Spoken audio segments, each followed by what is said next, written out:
Hello, and welcome to the discussion salon. My name is Paul, and I'm here to talk about a sensitive subject. So I'm going to do this in part one and part two.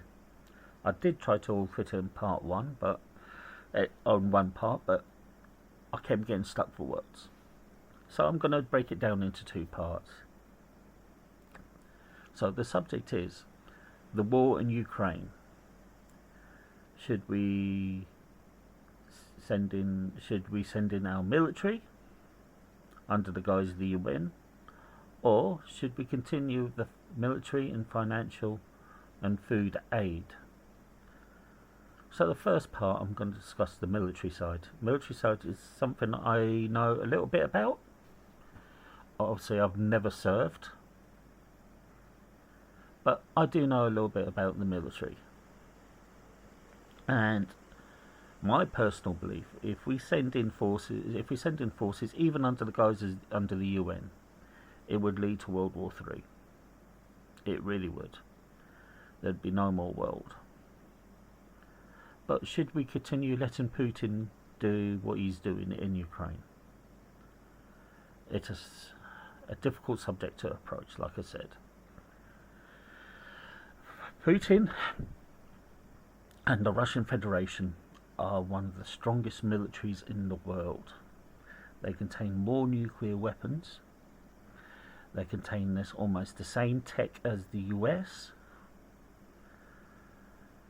And also, they contain one of the largest armies on paper. Their military is trained to such a standard. Alright, they're generals and seem to be doing a fine job in Ukraine, getting them how to get your ass handed to you. Basically, they are getting beaten. But, and this is a big but, people also thought that when Germany was attacking them in the 1940s, they got pushed back so far. Then the Russians and the Soviet Union at that time. Sorry, not the Soviet Union. Pushed them back, and helped to destroy Germany in the Second World War. So we should never say the Russians are knocked out. The military tech is scary, and the arsenal they've got is scary. But should we let countries bully into countries like what's been happening? I'd say no, we shouldn't let them. But what can we do about it? That is the problem. We have to sit back and watch this war appear in front of us. Have watched Putin threaten to declare nuclear war onto nations when they are doing exactly the same what he was doing, what the Russian Federation is doing. We've been preparing for war with the Soviet Union, then the Russian Federation since 1945. We've been fighting Russian-made tech in the Korean War, the Vietnam War. We've been fighting Russian tech on the two Gulf Wars. We've been having in the Yugoslav wars involving Serbia and Kosovo. This is something we've been preparing for. Military. The military side. The civilian side, not so much. We are not prepared for a total nuclear war in this island where I am, and I don't think anybody really is in the US. We need to get back that if we were going to do things like that, we need to get back that doctrine, and it'll be creating another Cold War.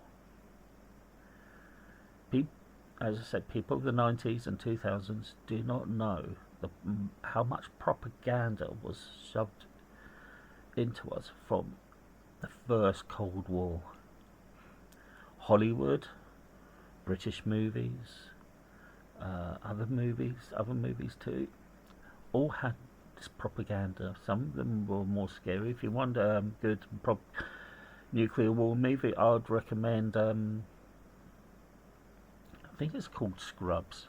Let me check on that. Nope, it's not Scrubs. I was thinking it's totally else. It's called Threads. Check out Threads. It's one of the world's best nuclear war movies. Absolutely fantastic movie. Yeah, you want to just check it out. Yeah. Like I said, we're not prepared on the civilian side for a nuclear war. We were, sort of. We are not now.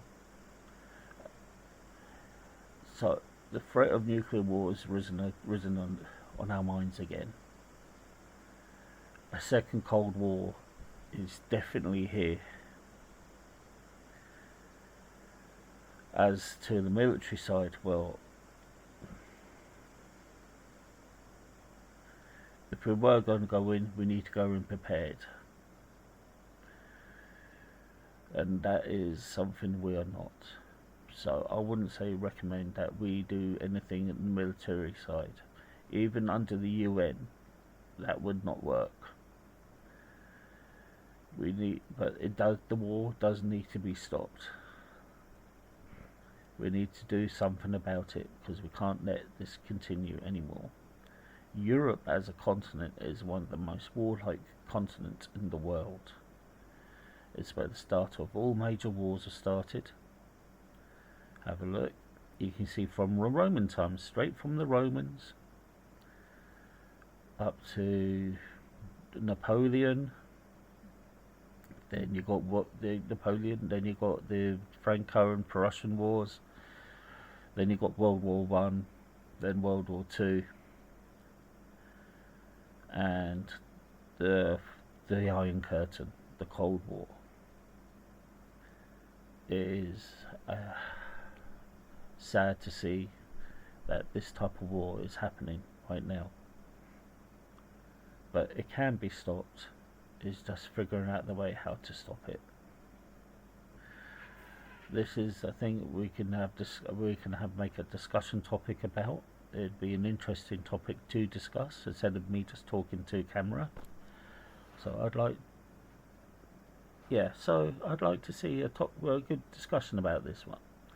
And I will release part 2 tomorrow about this. It is a bit difficult. It's difficult. It is difficult. It's a scary war. It is really scary because it's on the border of Europe. And it does need to stop. It does need to. I'll leave it rest for part 2 tomorrow, but I'd like to thank everybody who watched this video and listened. And maybe offer your comments down below. I'd like to hear your comments about this one, because we do need to do something. We just can't let this continue happening. We really can't. Civilians are dying. Troops are dying just for the sake of somebody's whim to have a war. And it does need to stop. But it'd be great if I can hear your comments, like I said once again. But I wish everybody a good day, and you'll be nice to each other. You hear? Have a beer, have a drink, do some good stuff, chill out, relax, and take it easy. Alright guys, thank you for listening, and I'll see you guys later.